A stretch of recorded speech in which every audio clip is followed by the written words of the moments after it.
الكرة ليريفانا ناحية نجلة في وسط الميدان، نجلة بينية بعيدة من ذلك عن فرح. هل يلحق عليها فرح؟ لا، الكرة بعيدة تماما، خرج الإطار وبالتالي إلى ضربة. شاهدنا حقيقة في هذه التشكيلة بالنسبة لكلا الفريقين، والكرة خطيرة هنالك لفرح. يريفانا جول من فرح ليريفانا، والجول الثاني لعناصر فريق البنات. الكرة جاءت خطيرة هنالك لفرح. يريفانا جول من فرح ليريفانا، والجول الثاني لعناصر فريق البنات.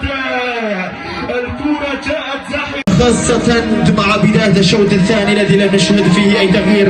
الكرة هنالك لفرح. تعيد الكرة إلى الخلف، ما زالت عادت الكرة بالخلف، ولكن الوجهة دائما هي الأمام.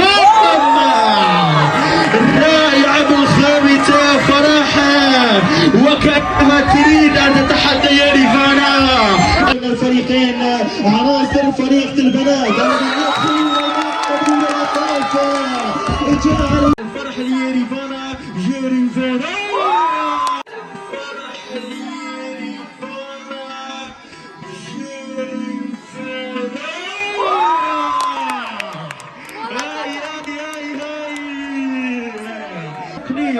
لعناصر الفريق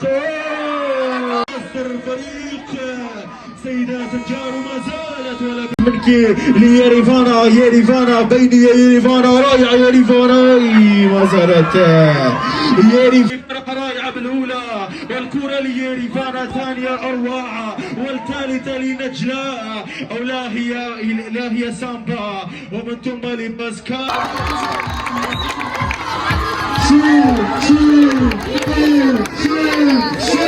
شو